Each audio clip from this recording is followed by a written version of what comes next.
Do you feel overwhelmed by the demands of life? Do you feel like you're not enough to meet expectations? Do you instinctively know that there's more to life than just producing and consuming, but you don't know what to do to get it? I'm here to help you. This is the Dr.Chérie Show, and I'm your host, the mother of coaching since 1974. I help Fortune 500 companies, individuals, and couples find happiness through emotional safety. I'll teach you what you need to do to have focus, empowerment, and to create emotional safety to carve out the path to your happiness and have the life you deserve. Let's get started.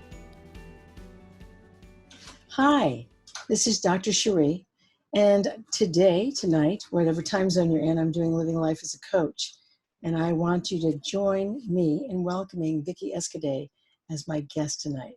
So I'm really happy that you joined me tonight because I have a very special person I'm going to be interviewing and talking to her about living life as a coach. Her name is Vicki Escuede, and she's going to share with you her journey, her discoveries, her insights, her breakthroughs, her transformation as a master certified coach. So please join me in welcoming Vicki to my podcast. Hi, Vicki. Thank you. It's great to be here. Super. Well, I'm in Thailand and you're in Florida, and it's hot in both of these places, and we're both practicing social distancing during this time. So We're hot and distanced, and you and I are far enough apart that we're not going to infect each other no matter what, especially but we can get close to each other, right? We can get very up close and personal. Yeah, for sure.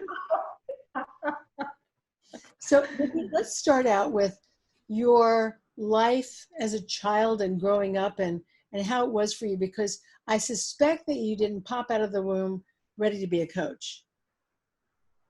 Well, when I popped out of the room, there was no such thing as a coach, unless you were a football coach or a basketball coach or so forth. Yeah. So no, I didn't pop out. Yeah, what I did was start on a spiritual journey, a journey of personal growth. I got my master's in psych and counseling. I was a mental health counselor. I was a school counselor. I did things like that. And but at one point in my career, early careers, I realized I didn't want to work with pathology. Oh, yeah. I wanted to work with people who wanted to grow, who wanted to develop themselves. And when was that? When was that moment when you had that realization? I'm sorry, what? When was that moment that you had that realization? In 1997, I read an article in New Age Journal. I don't know if you remember New Age Journal, but it was like the vanguard for people who were on a spiritual and personal growth path. And there was an article in there about Cheryl Richardson. And of course, you know Cheryl. I do. And it was about a new profession called coaching. And I read the article and I went, oh my God, there's a name for what it is I really want to do. It actually exists. So at the end of the article, there were several training organizations, and I did my due diligence and called them. And at that time, they were just starting up, so nobody actually answered the phone when I called them. That's so funny. Except for one person, and that was Terry Belf in Success Unlimited Network. So the others that I called didn't get back to me for a couple of weeks. They're probably much better known now and well organized, but back then it was just beginning. So that was my awakening to coaching and my calling, so to speak, to coaching. Yeah. And when you found that moment, whether it was the article that you read or the training that you took or the encounters with people, did it start feeling like, yes, more, and dropping into a deeper level as opposed to I'm not sure? Oh, I was sure right away. Really? I knew the minute that I read the article, that was who I was, what I wanted to be. Interestingly, prior to becoming a coach, I had been in several different careers. It was like, okay, I'll do this, been there, done that. Now I'll do this, now I'll do this. When I became a coach and was trained in coaching and was certified, uh, that's all I've ever been since. And it's the longest that I've ever been in in one profession. So exciting to land and to have found your purpose. Yes. And Yes. to know that you're in the right place. Yeah. I landed in coaching, and it just made my heart sing to be able to work with people and to help them on deeper and deeper levels. You know, however deep as they wanted to go. Yeah. I was willing to be there with them and face whatever they needed to face. Isn't that great? And that's probably why you're a brilliant coach, because you are a partner in the process, holding the person's hand in the journey to the center of the self. So important. What were some defining moments for you when you had kind of sorted out what was important to you, meaningful, relevant?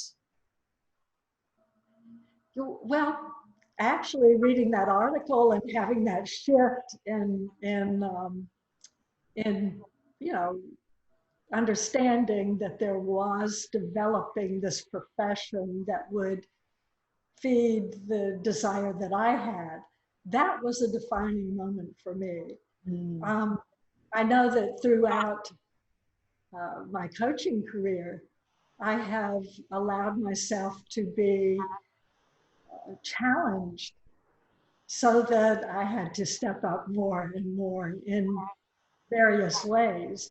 And to me, those were all defining moments, because the minute that I said, yes, I will, whatever it was that was coming up for me in the profession, it opened so many doors and helped me to expand.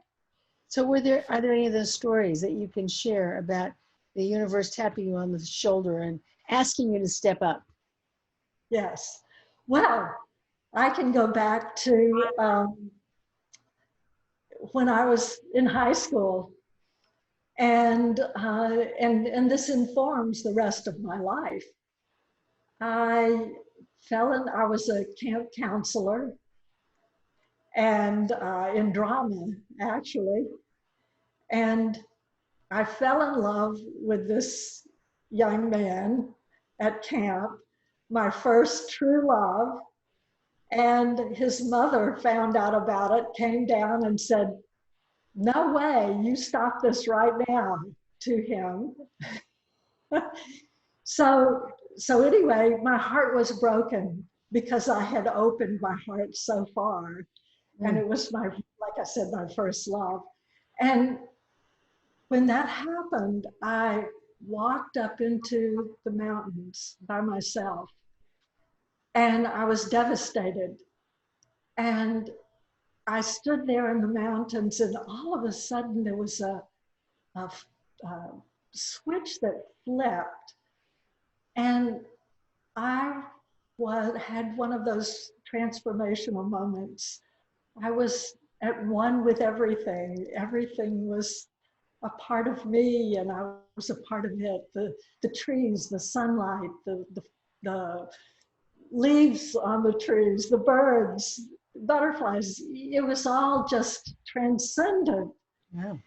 And that is probably one of the most defining moments of my life, because ever since then, I wanted to find out what happened to me and can I make that happen again?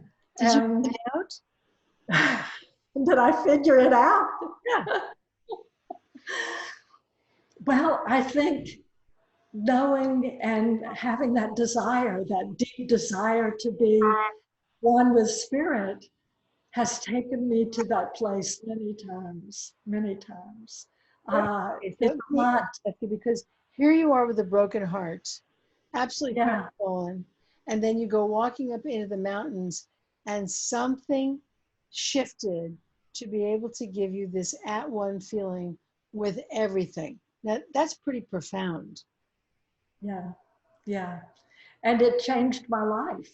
Even as a 16-year-old, it changed the direction of my life, I'm sure. And Because in what way? because when I went back to school for my senior year, um, I didn't look at anyone else in the same way. I remember standing in the cafeteria and looking out at all my students eating their lunches with their brown bags and thinking, wow, we're all one. We're all together in this. This is beautiful. I would have those moments, and then I would come back down to earth. So Was there yeah, anybody you could share it with at that time, or did it feel like this was your secret? well, I was pretty wary because I was afraid people would think I was weird, crazy, whatever. And I was in a creative writing course, and so I wrote a piece about my experience. And I was used to getting, really good grades. And my teacher gave me a bad grade on my paper. I thought that she would love it. And I realized at that time, this is not something that you share with everyone if they are not receptive. They may not understand what's going on. They may be afraid of it or afraid of me. I don't know. So, no, I learned early not to share that experience Did, until did you I have a was old. Did you have a discussion with your teacher about your grade and about your creative writing project? And did you have a discussion with her about why she gave you the bad grade? Did that come up? I don't recall doing that because I knew that she was a very straight-laced, um, Okay. structured person, and I intuitively knew that it wouldn't have mattered. So I just continued with my creative writing in ways that she would accept after that. I And understand. So you attempted something and then you got pushed back and then you yeah, went note to self, she's not the kind of person who is going to appreciate this. Be careful in the future who you share these experiences with because it might backfire. absolutely, absolutely. And, I would be the same way today. And here I am sharing it halfway across the world. But And on Facebook and, yeah, on, yeah, and it's very courageous of you to do that, actually. I just wanted to congratulate you for, in all these years since you were 16, you have become a very courageous, bold, brave woman who is out there saying, yes, I had a transcendent experience when I was 16, and I won't deny it. And people didn't appreciate it, and too bad. yes, you got it. Yeah. And now I have the confidence to know, you know, I am who I am. That's a part of my life and my journey. And people are speaking up now about those kinds of experiences.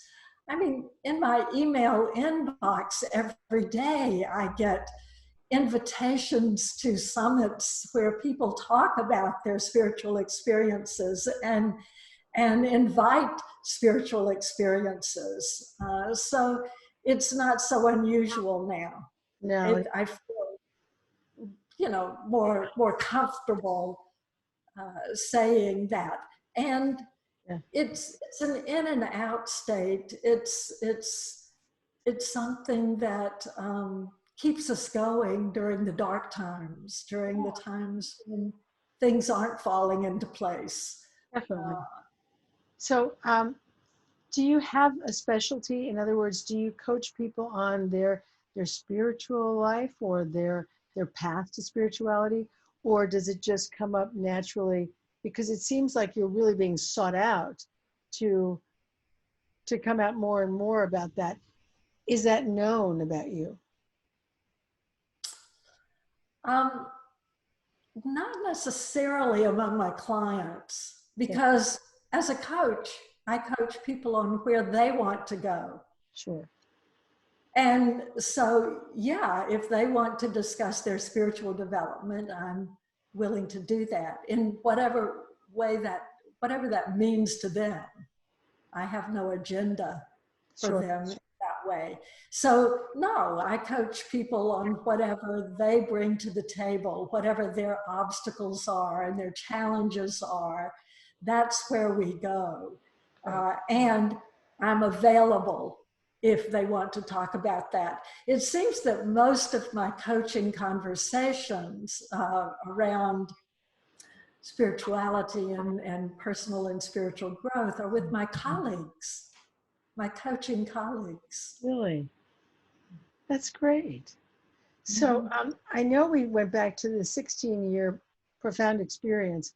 Was there another one that you had after that maybe confirmed or went deeper or was from a different perspective, not necessarily coming out of a broken heart? Yes. Several years back, and there have been many along the way, many that I have said yes to things that were out of my realm at the moment, but I knew that it would help me to grow. So I would say yes to things that were difficult and scary. But I remember, and this is a more recent one, several years ago, I was invited to give a presentation at Converge, ICF Converge in Washington, D.C. I was there. You were there. All right. And so my topic was Beyond Beliefs, Transformational Coaching with Heart. Oh, lovely. What a lovely title. Thank you. Thank you. And I had the inner message to begin talking about heart in coaching, bringing the heart of the client to the fore, bringing my heart into coaching and having my heart connected to spirit, to divine at the same time. So how do we do that as coaches and maintain our objectivity? So that's been fascinating to me. So the story is that I wanted this to be the best presentation that I could possibly make because I wanted people to get it. I wanted people to get that we're about heart and that is the new direction that I think humanity is moving in, is the opening of the heart, the sharing of heart, the connecting of heart. And as you know from neuroscience, the heart has its own brain and neuroreceptors, right? And so a lot of our information and decisions come from the area of the heart. So it's not so far-fetched in terms of science.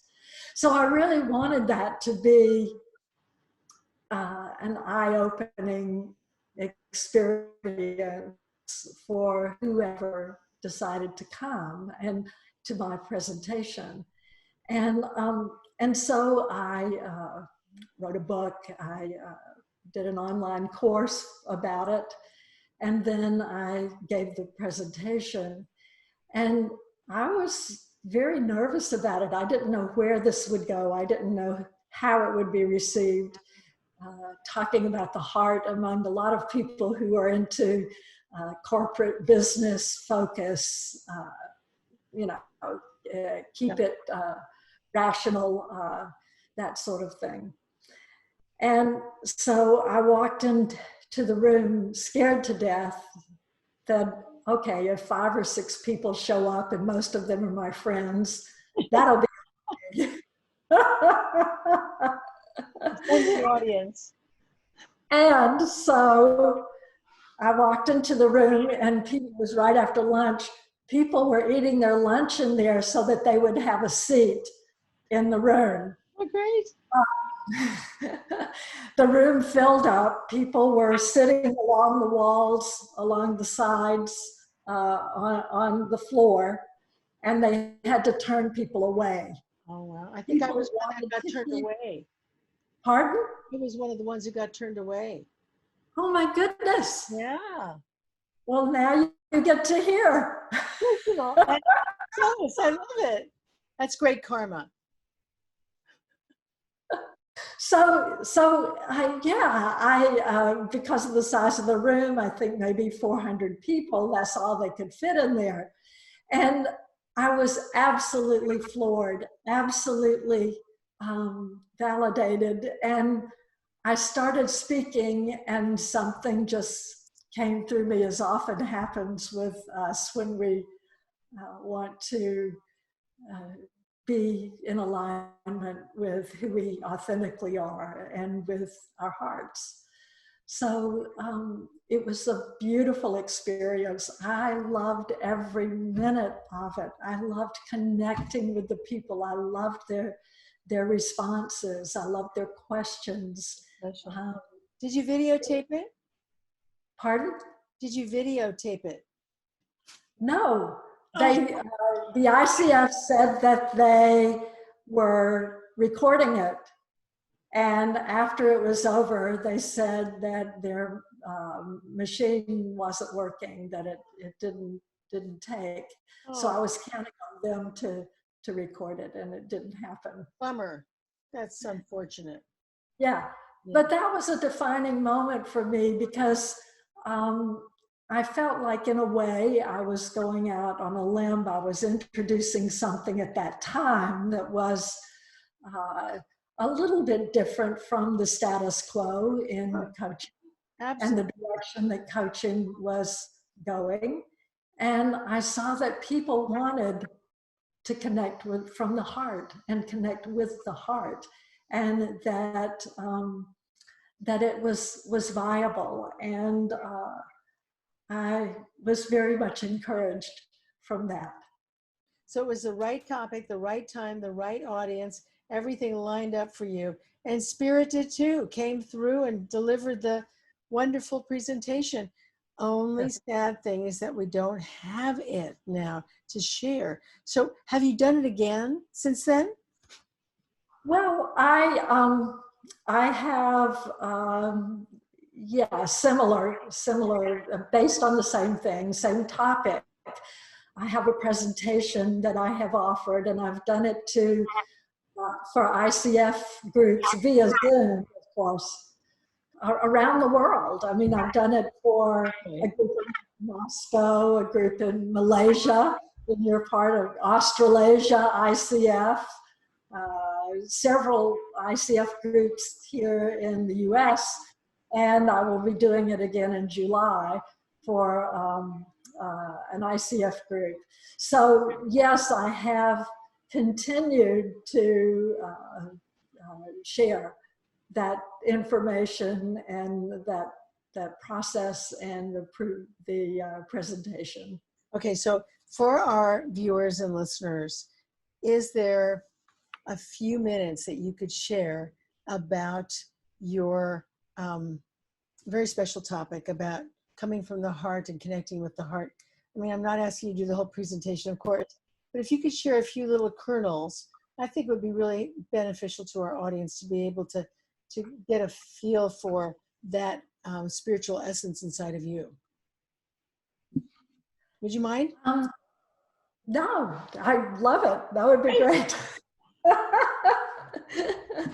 Yeah, well, I call it the heart mindset, Because as I mentioned, the heart does have its own mind, and the heart, the neurons in the heart give information to the brain so that we have a thought about something. And I think that is how I got the idea to about heart. But it came to me just all at once, the idea of heart in coaching. And each letter, it's an acronym, so each letter stands for something that coaches can use to express heart in their work. So, for example, H is hearing. And here is actually the first 4 letters of the word heart. And as coaches, we know how important active listening is and hearing what our clients say, but hearing on a deeper level, not just hearing the surface of what they're telling us, but hearing what their heart wants to say and being able to invite their heart to speak so that we can hear that. And, you know, as coaches too, we can also hear their limiting beliefs if we listen very closely and challenge those limiting beliefs so that they can let go of them and have more freedom in who they are and who they are becoming. And so they can reach the obstacles, the big goals that they want to reach. And yeah, so, you know, most of the clients we have the ability to have success, but what are those goals that they have to really, really reach for, and why haven't they achieved those yet? They're able to, but the only reason is there's a limiting belief that gets in the way. So hearing what those are and knowing how to recognize them. So that's, and I give some red flags that you can look at to recognize those. And the E in heart stands for energy. So what is your client's energy? What is your energy as a coach? What are you bringing to the table? You may have studied Hawkins' energy and vibration levels and the progression of those. And how as coaches, how can we invite our clients to move to those higher levels so that they are more at choice in their lives, can make the choices that really matter. And also, we know that there's the principle of entrainment, the energy that we bring to the table with our clients. Our clients can entrain to that. We can support them to move up that ladder, so to speak. And then A stands for acceptance. It stands for allowing our clients to be who they are, to make the mistakes that they need to make and learn from them, allowing them to be who they are and being open to letting them express their deepest desires, their deepest obstacles, their challenges. So, so AR is resonate, is important that we resonate with our clients. And of course, T is the end result, that's transformation. And that's where we're headed with heart. Isn't that beautiful? What a beautiful acronym, and how beautifully said. Very, very special. I think you're speaking from your heart, of course, but you're also connecting with other people's hearts who resonate with the words that you say, and the vibration level that you present. Is that your perception as well? Yes. And yeah, it's a vibration that we're looking for. Interestingly, I get these messages to do this, do that. And right before the coronavirus thing came up, as we were just getting little hints about it, and before anybody took action or before people were on the news every day talking about it, I had this little hint to start a group of people by Zoom, of course, and about keeping vibrations high. And so that's what I call the group, Keeping Vibrations High. And I started it, I invited colleagues, many of them were coaches. Most of them were coaches. Others were people who had gotten to know from a Lynn McTaggart Power of Eight group that I participated in. I don't know if you're familiar with her work. I know her name, but I'm not really familiar. I know her name. Yeah. A group of people I invited to be in Vibrations High. And about a week or two after we started meeting, all the coronavirus things came out. And then a few weeks later, we were told to isolate. And we kept meeting, and we still meet. We met yesterday, as a matter of fact. But the vibration of it is the crux. It's how we are vibrating as individuals. It's how we are inviting the vibration of our clients. And, you know, we do a lot of things in coaching to help people gain awareness. But the bottom line of it is they are gaining more bandwidth in their vibrations.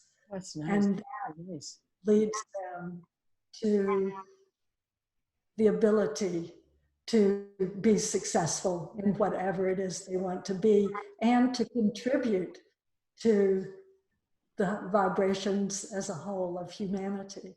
Oh, special. So it sounds like you're one of, I call us earth angels. And so when people in the inner circle say to me, well, you know, what really is a coach? And I said, well, do you want the business definition? Do you want the sensible definition? Do you want the spiritual definition? And so they'll say, well, give me all three. So I'll say, so the business definition is a coach supports you in going from where you are to where you want to be, or going from good to great, or establishing a here and a there, and making certain that you get there in one piece. So they like that. That's makes sense. And then they said, well, okay, give me the next level of definition. What really is a coach? And I'll say a coach is, it's kind of a spiritual best friend who is totally focused on you and your development as a human and your evolution. They say, okay, and the big one? I said, well, coaches, the really good coaches, we're earth angels. And we have this calling to become coaches.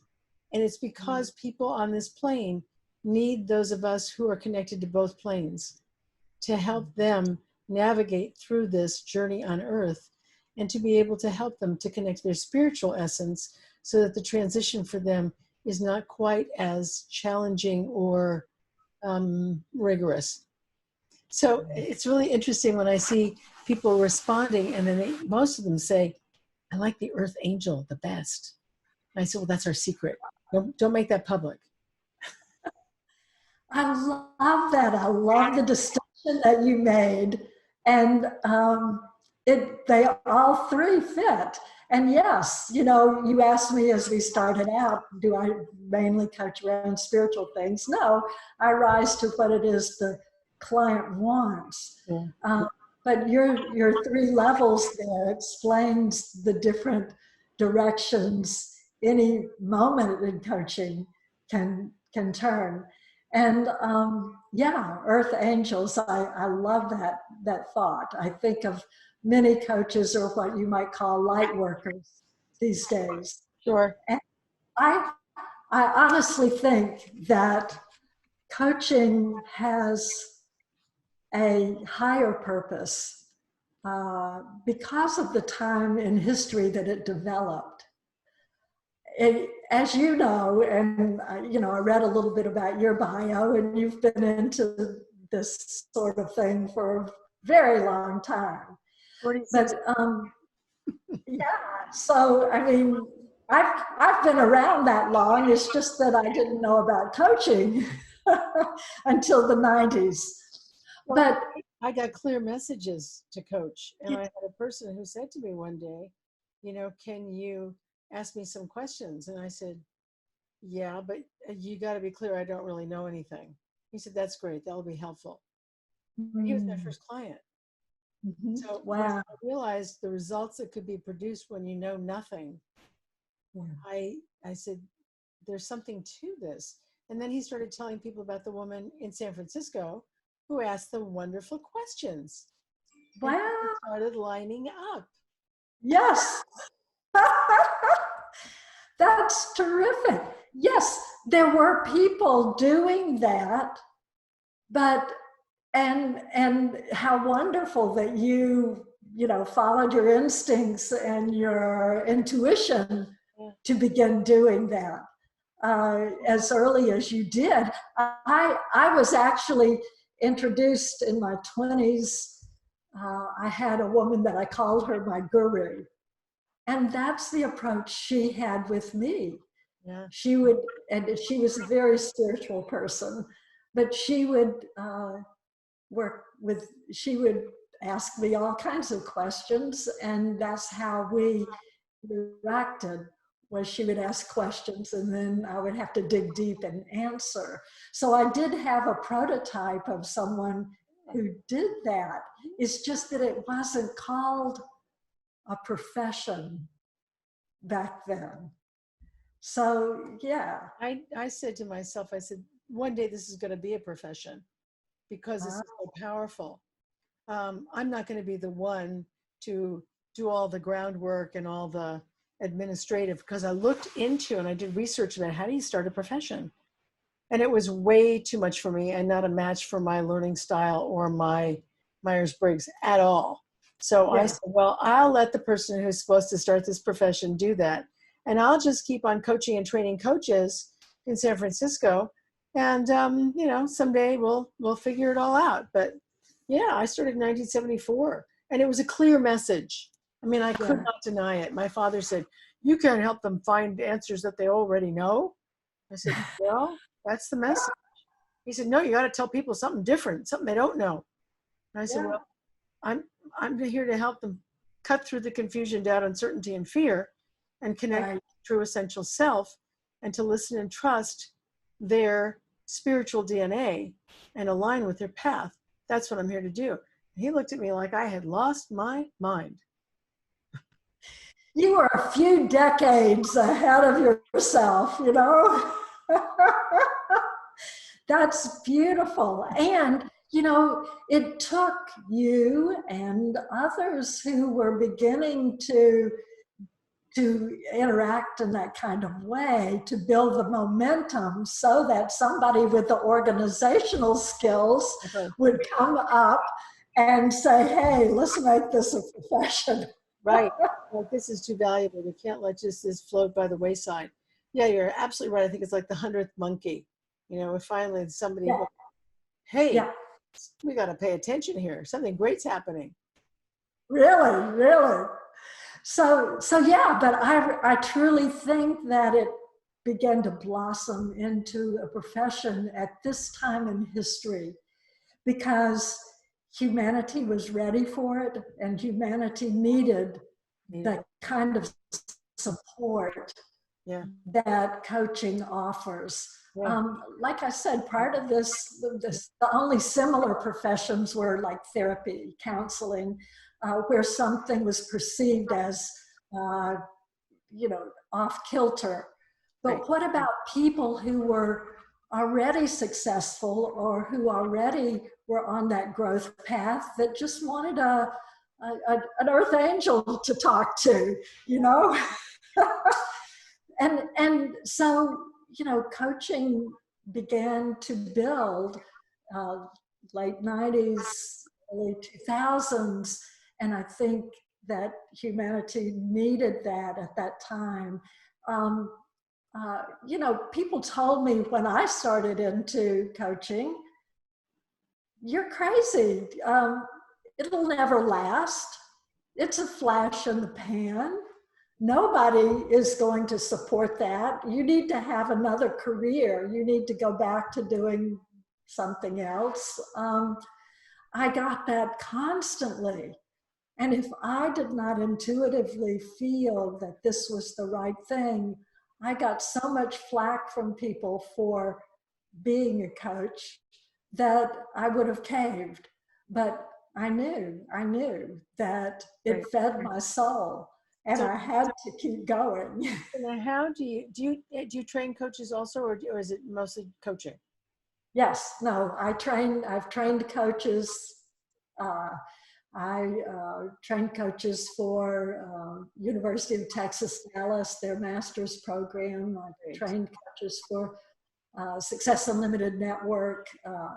I started an ACTP, founded with some co-founders, SECA's Strategic Executive Coaching Alliance. So I've trained for 3 different ACTPs and been very involved in creating curriculum for training. That's great. When you work with people, students particularly, and you want them to be able to trust their messages, because we were talking about messages before, and you know, I've always called them messages. It's a calling as a profession, and there are messages that we get, and they often, if not always, stretch us to the next dimension that we're supposed to grow into. And that's what a message is. It's an inner imperative that gives you a directive, that tells you what's right, and you probably won't want to do it. Yes, you're absolutely right. And you won't want to do it because it's illogical, unreasonable, it doesn't make sense, it's inconvenient, and it's not part of your plan. But the message keeps tugging at your sleeve until you listen to it, and it doesn't go away. Yeah. Well, number one, I think many of the people who are drawn to the coaching profession already have a sense of intuition. And so if you talk to them about intuition, they go, oh yeah, I know about that. I get it from time to time, but I'm not sure I could use it in coaching. And I think the reason is that by the time someone wants to become a coach, they've probably had other career avenues. Most coaches come from other career avenues, and those were more like training grounds, right? So that we would have a good background to bring to coaching. But they have spent their entire adult life becoming experts. You know, be an expert in your field, stand out, be sure you give good advice, that sort of an orientation. And that is the hardest thing for a coach to let go of when they are beginning in their training, is being the expert. Knowing and telling. Yeah, it's ingrained, I mean, in our culture. If you have a profession, you grow to be the expert, right? You're the wise one. You get to tell everybody your wisdom. But to shift them from being expert to listening to their intuition and their messages, as you say, is a big leap. Yeah, and it's also challenging being a coach for as long as you and I have, to not slip into that category called becoming an expert in a profession that is really based on humility and not arrogance. Yeah. Well, you know, that is our challenge, your challenge and my challenge, because we have been around for a long time, and we do know certain things, and it's so easy to just tell somebody something rather than help them awaken over time, especially if you lose patience. So, Yeah. but we hold two different things. We're holding, teaching people to become a coach, or we're mentoring coaches, and or we're supervising coaches, and that is a different skill set, and it harks back to expert. It's a different skill set from being a coach, sitting down across from a client where you let expert go totally. So we kind of, you know, have a foot in both realms. Absolutely. It's quite a dance. So, Vicki, what's coming up for you that you're looking forward to? And I know it's a kind of a crazy question to ask in the middle of a pandemic, but I'm going to ask it anyway.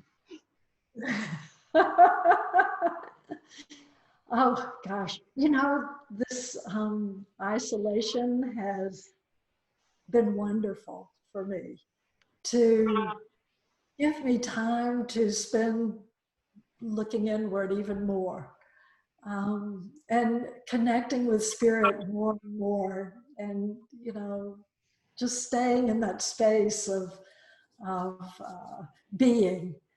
I've always wanted to just be, and this has given me the opportunity to do that more and more and more. So I'm looking forward to expanding on that and to integrating that fully into who I am before I have to get back out there and be in the world. That's great. And how would you like people to be able to reach out to you and to make contact? Would that be something you'd like? Absolutely, yes. And how do they do that? Have any questions for me or comments, that would be delightful. I love the interaction. I love talking to people who are on their personal and spiritual journey, and especially to coaches. So, how do they find you? What's the best way to reach you? by email. It's Vicki, Vicki, at excellentcoach.com. Oh, that's lovely. Vicki, Vicki, at excellentcoach.com. Yes. Okay, I'm going to say it one more time. Vicki, Vicki, at excellentcoach.com. Well, it seems to me that you're more than an excellent coach. You're a pretty profound coach, and you're a coach who helps elevate people to their highest and best self, even if it's to their spiritual essence. So you might have to change the name of that email one of these days. I'm open for a new name for it, especially since I get so much spam. I've had it so long, everybody in the world has the email. So I'm open to a new one. What do you suggest? Vicki, spiritual, essential elevation. Oh, love it. I don't know where that came from, but anyway, that's what it is. It's Vicki, essential. Well, I will play with that, with the elements of that, and see what I come up with. Cool. Yeah. That's really Thank you.